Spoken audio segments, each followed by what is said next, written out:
여러분들 잘 지내고 계십니까? 네. 평안하십니까? 네.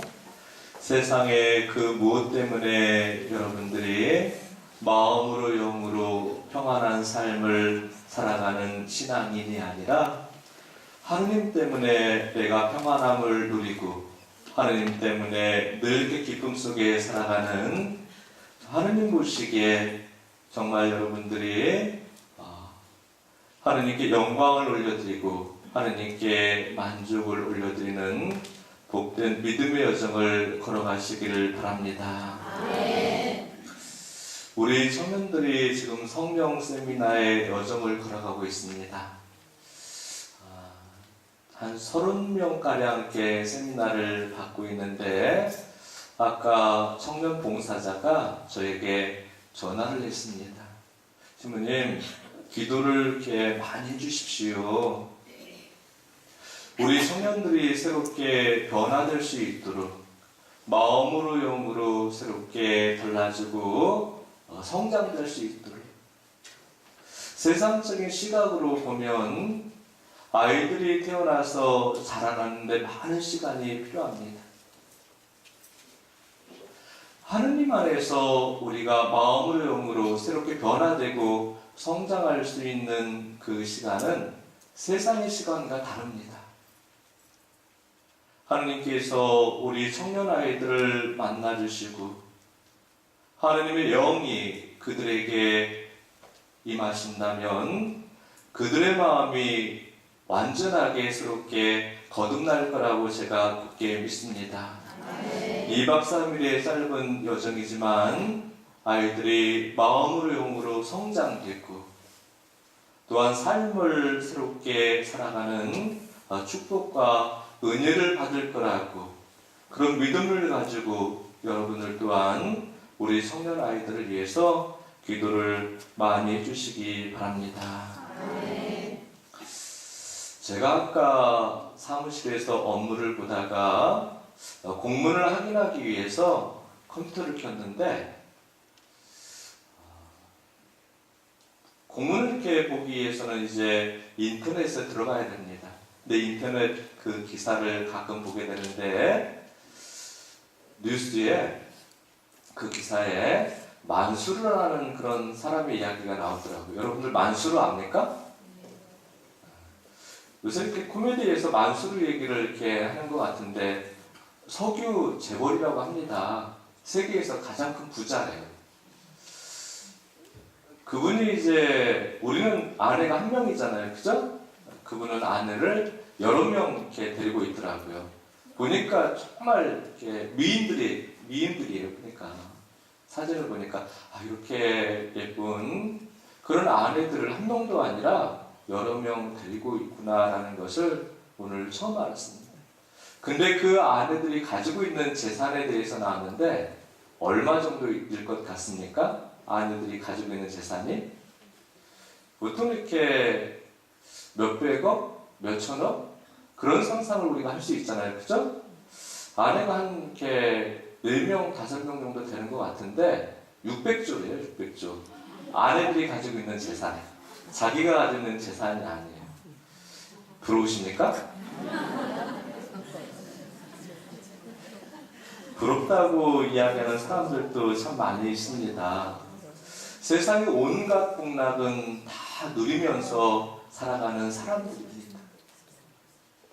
세상적인 그런 복락을 얻기 위해서 많은 사람들이 열심히 일을 하고 또 열심히 이렇게 일하면서 땀을 흘립니다. 어제 제가 이렇게 인천시 약사회장하고 잠깐 만나는 시간을 이렇게 가지면서 대화를 하게 되었습니다. 개신교 신자분이더라고요, 보니까. 저희 이렇게 사회복지 일을 하다 보니까 다양한 사람들을 이렇게 만나면서 많은 이야기를 듣게 됩니다. 요즘 이렇게 목사님들이 사고를 참 많이 치는 것 같아요. 가진 게 많을수록 또 이렇게 더 많이 갖고 싶어 하는 게 사람들의 그런 어떤 심리가 아닌가. 왜 가진 게 많을수록 더 많이 갖고 싶어 하는가? 갈증이 나기 때문에, 갈증이 나기 때문에. 만족이 되지 않기 때문에 그러는 거예요. 만족이. 세상적인 그런 기쁨과 세상적인 만족들은 그래요. 내가 누리면 누릴수록 더 누리고 싶어지고, 가지면 가질수록 더 갖고 싶어지는 거예요. 먹으면 먹을수록, 마시면 마실수록 갈증이 느껴지는 거예요. 갈증이. 그런 것들 때문에 좀 사고를 많이 친다는 이야기를 그 개신교 신자분인 약사이자님께 제가 이렇게 들었습니다. 며칠 전 신문에도 어떤 목사님이, 대웅교회 목사님이 1년인가 한 달인가 몇 천만 원씩 쇼핑을 한다고 합니다.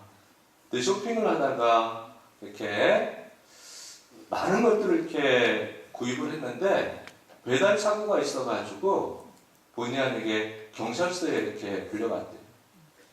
본인이 얼마나 이렇게 억울해요. 그 백화점에 큰 고객인데 그 백화점 직원 때문에 그런 불편한 일을 겪게 되는 거예요. 가가지고 갑질의 행포를 부렸다고 합니다. 또 어떤 목사님은 암 환자들을 이렇게 모아놓고 소금물 관장 들어봤죠, 그죠? 소금물을 항문에다 이렇게 주입을 시켜가지고 관장을 시킨대요, 암 환자들. 절박하니까 목사님이 이렇게 예배 때 말씀하시는 거니까 우리 가족들 중에 암 환자가 있으면 데려다주고, 또 이렇게 우리 지인들 중에 암 환자가 있으면 데려다주고, 내가 암 환자면은 또 가가지고 그런 관장을 받았다고 합니다. 야구 선수 최동원 그 선수도 9일 동안 그 관장을 받고 결국엔 이렇게 죽게 된 거죠. 많은 사람들. 그래서 구속이 되는 것 같아요. 목사님들이 다 그런 건 아니죠. 제 친구 목사가 있는데 그 친구는 너무나 열심히 살아요. 개신교 목사지만 가톨릭 사제 입장에서 정말 이렇게 존경스러운 그런 모습으로 열심히 사는 모습을 이렇게 보면서 그 친구와 또 이렇게 많은 이야기를 나누게 됩니다. 우리는 갯불 가진 것도 없기 때문에 사제들은 누릴 수도 없어, 누릴 수도 없어. 물론 이렇게 누리기도 하지만 사제들도 마찬가지고 세상적인 욕망에, 세상적인 즐거움에, 세상적인 만족들에 붙들리다 보면 계속 그러한 것들에 내 마음을 두게 되는 거죠. 내 마음을 두게 되는 거죠. 그 약사회장님이 저에게 이런 말씀하셨어요. 신부님, 이런 질문하셨어요. 하나님을 믿고 있는 사람들이 왜 그렇게 행동을 할까요? 하나님이라고 그러시더라고요. 왜 하나님을 믿고 있는 사람들이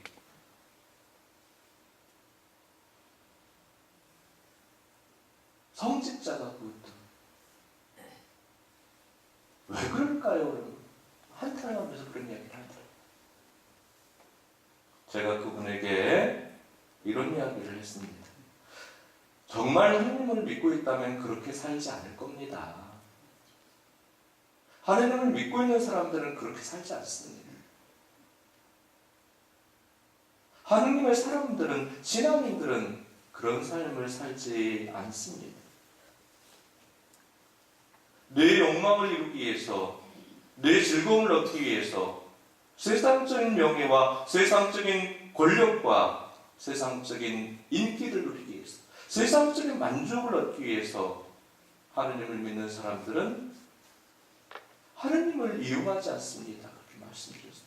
그분들이 신앙인이 아니기 때문에, 하나님을 정말로 믿고 있지 않기 때문에 그렇게 불편한 모습을 드러내는 거겠죠. 제가 이렇게 말씀을 드렸습니다. 그분들은 하나님을 목적으로 살아가지 않고 있습니다. 내 목적을 이루기 위해서 하나님을 이용하는 것이죠. 하느님을 믿는 사람들은 삶의 목적이 바로 하느님이 되는 거죠. 내 만족과 내 기쁨을 얻기 위해 살아가는 게 아니에요. 하느님께서 원하시는 모습으로 성모님께서 하느님의 뜻을 온전하게 이루시기 위해서 하느님께 순종하신 것처럼 그 말씀에 순종하면서 하느님께 기쁨을 드리고 하느님께 만족을 드리고 하느님께 영광을 드리는 그런 선택의 삶을 살아가게 됩니다. 하느님께서 우리를 구원하시기 위해서 사람이 되셨습니다. 사람 되신 그 하느님께서 우리를 구원하시기 위해서 하느님 나라의 복음을 선포하셨습니다. 하느님 나라의 복음은 하느님께서 당신의 사랑을 통해서 우리를 구원의 길로 영원한 생명의 길로 이끌어 주신다는 거예요. 믿음으로 그 말씀을 우리가 받아들여야 돼요. 예수님께서 우리에게 보여주신 그 길은 바로 사랑의 길이에요. 영원한 생명의 길이고 구원의 길입니다. 이 십자가의 고난과 죽음을 이겨내시고 부활하셔서 우리에게 그 문을 열어주셨다는 겁니다. 우리의 믿음의 목적이 세상적인 그런 만족과 세상적인 내 욕망을 이루기 위한 길이 되어서는 안 됩니다. 예수님께서 우리에게 주시고자 하는 구원을 소망하면서 하느님 나라를 소망하면서 이 믿음의 여정을 걸어갈 수 있어야 된다는 거예요. 하느님께서 주시고자 하는 축복이 하느님께서 우리에게 주시고자 하는 그 은혜가 바로 우리가 간절히 원하는 축복이고 간절히 원하는 은혜가 되길 그렇게 기도합니다. 아멘. 아멘. 아멘. 언젠가 제가 말씀드렸지만 내가 원하는 것을 얻는 삶을 살아가는 것도 행복한 삶이지요. 근데 더 행복한 삶은 하느님께서 원하는 그런 삶을 살아가는 삶이 더 행복한 삶이에요. 더 행복한 삶은 하느님께서 원하시고 내가 원하는 그 삶이 일치가 되는 그런 믿음 생활이 가장 행복한 삶이라는 거예요. 내 생각이 하느님의 생각이 되고 내가 가는 길이 하느님의 길이 되고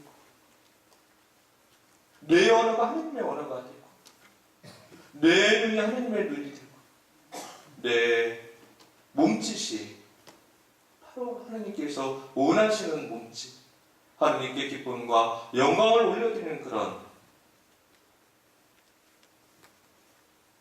그런 어떤 삶을 우리가 선택해 나갈 때 우리가 가장 은혜롭고 축복된 그런 모습으로 삶을 살아갈 수가 있는 거예요. 하느님께서 내 그런 모습을 보고 얼마나 기뻐하시겠습니까?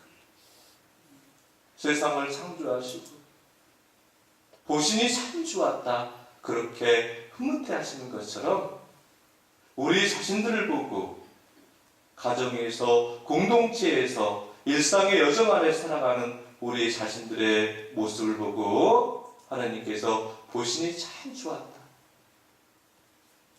흐뭇해하시는 그런 우리 자신들의 삶이 되기를 간절히 바랍니다. 아멘.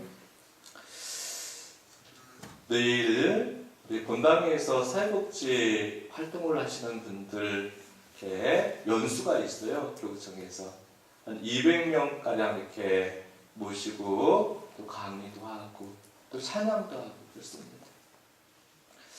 근데 본당에서 이렇게 사회복지 활동을 하면서 여러 가지 체험들을 제가 글로 한번 적어서 내라고 제가 이렇게 숙제를 줬어요. 하는 분들에게. 글로 적어내서 뽑히면 20만 원 드린다고 제가 이렇게 말씀을 드렸어요. 20만 원이 이렇게 작은 돈이 아니죠. 그죠? 이렇게 A4지 한 장 내지 2장 이렇게 활동하시면서 여러 가지 체험들이 참 많습니다. 그냥 이렇게 내기만 해도 2만 원 상당의 선물을 이렇게 드린다고 이렇게 말씀을 드렸더니 많은 분들이 그런 체험의 글을 저희 사회복지에 제출하셨어요. 아까 책상에 앉아서 이렇게 조금 그 글들을 다 읽어봤습니다. 근데 이렇게 뽑힌 분들 또 이렇게 시상을 해야 되는데 왜 제가 이렇게 그분들에게 그런 어떤 체험적인 글들을 좀 써서 좀 이렇게 내라고 한 이유는 그런 것들을 모아서 책으로 좀 만들어 보려고 합니다. 세상적인 그런 사회복지는 물질의 빈곤함을 채워주는 그런 사회복지예요. 빈곤한 삶을 살아가는 사람들에게 물질적으로 뭔가 좀 이렇게 나눠주는 게 사회복지죠. 하느님 사회복지는 달라요. 가톨릭 사회복지는 까리타스다.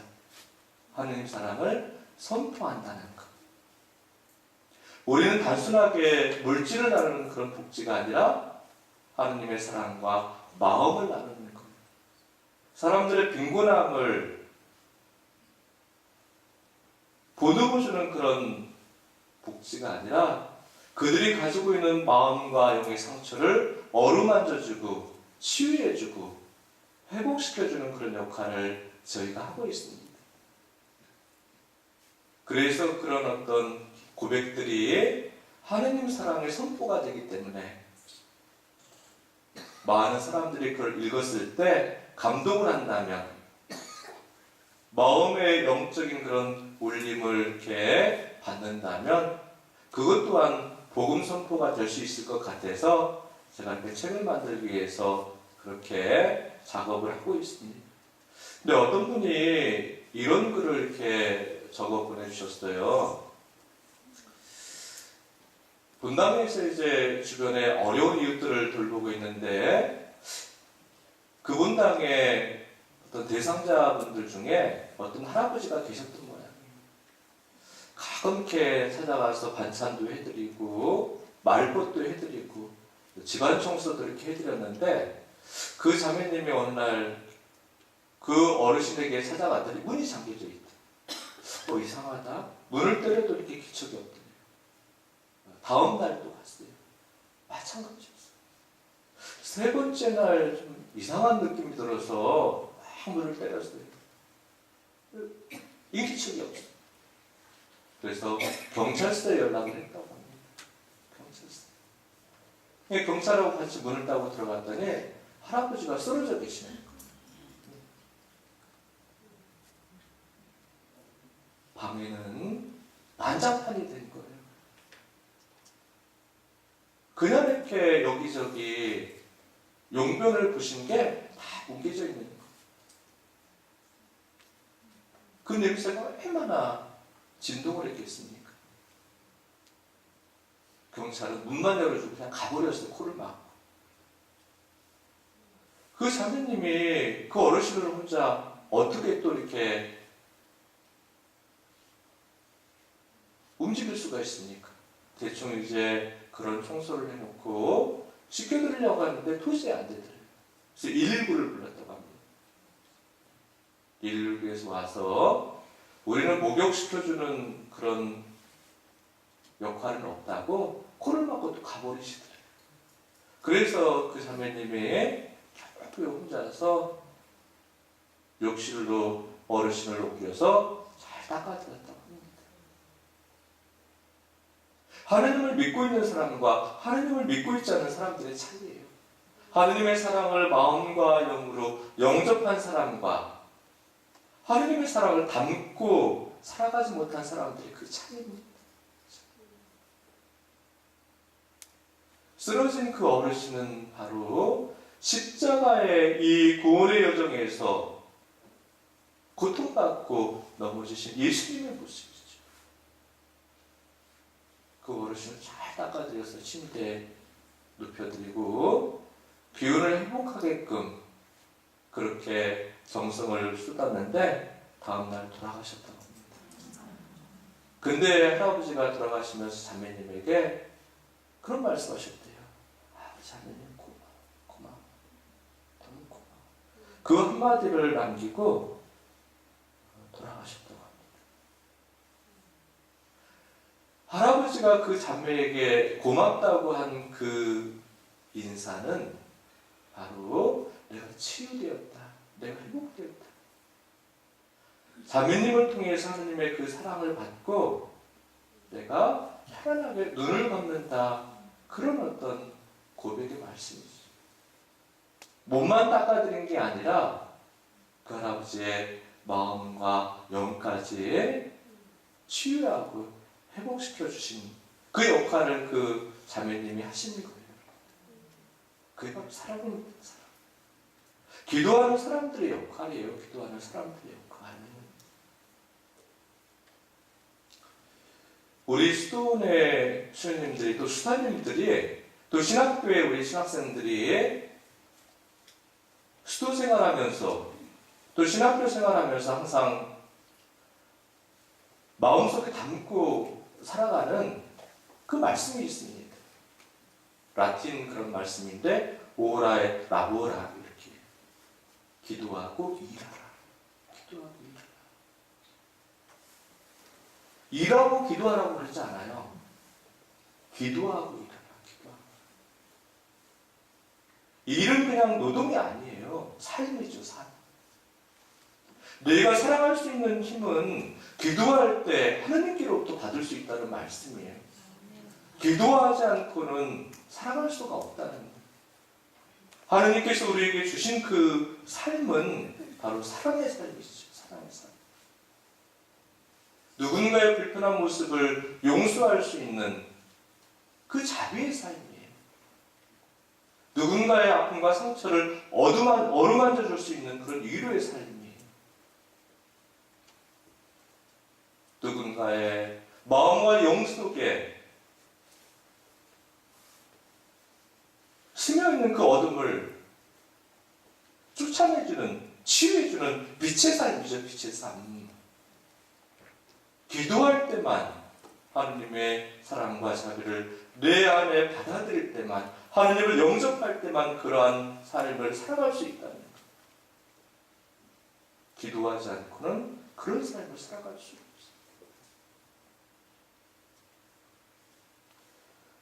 마더 테레사 수녀님이 인도에서 수많은 고아들을 돌보셨어요. 그 병자들을 다 돌보셨어요. 불황자들을 많이 돌보셨어요.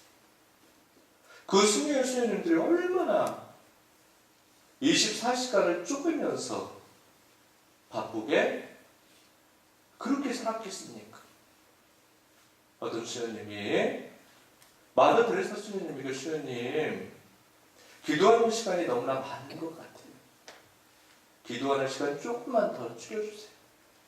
그러면 우리가 더 많이 활동을 할 수 있을 것 같습니다. 이렇게 말씀을 드렸대요.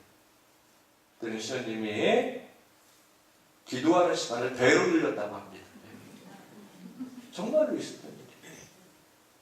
기도할 때 우리가 살아갈 수 있는, 기도할 때 살아갈 수가 있는.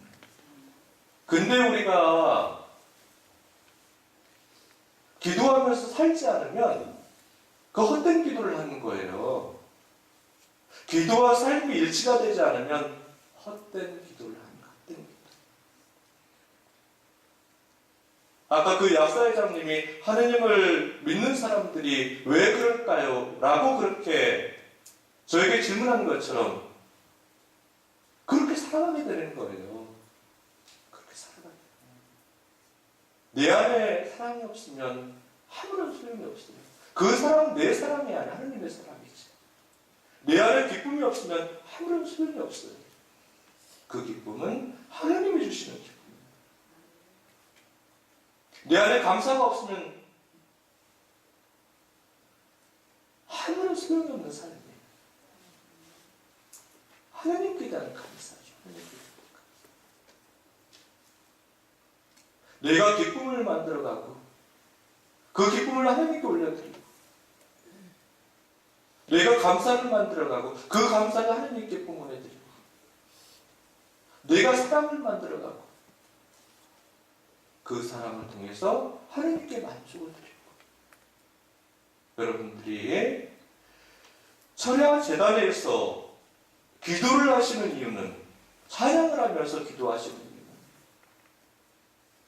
말씀을 통해서 또 이렇게 기도하시는 이유는 살아가기 위해서, 살아가기 위해서.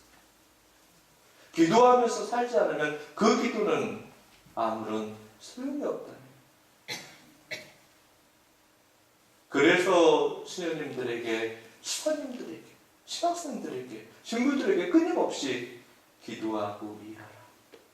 이 말씀을 넓게 마음으로 붙들고 살아가려고 하는 겁니다. 여러분들이 그렇게 은혜롭게 살아가게 되기를 바랍니다. 네. 여러분들이 정말 행복했으면 좋겠습니다.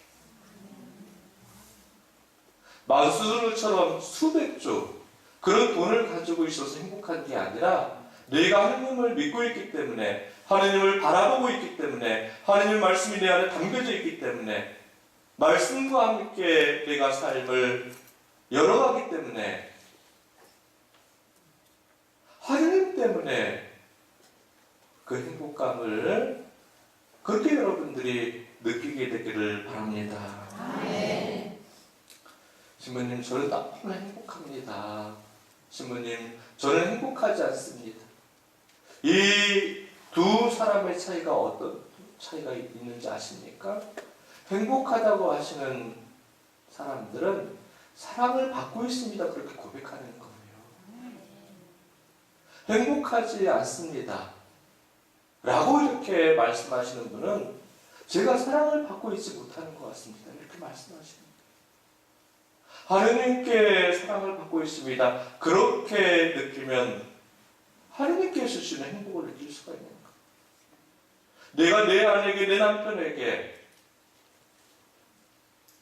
우리 가족들에게, 공동체 형제 자매들에게 사랑을 받고 있습니다. 그렇게 느끼면 그 사람들이 주는 행복을 느끼고 있는 거죠.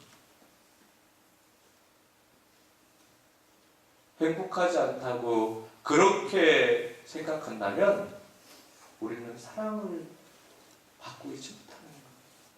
사랑을 받는다는 것은, 다시 말씀드리면, 사랑을 받아들이는 거, 받아들이는 거. 하느님이 어떤 사람은 사랑하고 어떤 사람은 사랑하지 않겠습니까? 너는 사랑받을 만하니까 마땅하게 내 사랑을 받아라. 너는 사랑을 받지 못할 만한 그런 모습이니까 사랑받을 가치가 없어. 우리가 어떻게 하느님께 사랑스러운 존재가 될 수 있습니까? 사랑받지 못하는 그런 존재임에도 불구하고 하나님께서 우리에게 사랑을 퍼부어주신 사랑. 우리가 아니라 나에게 퍼부어주신 사랑.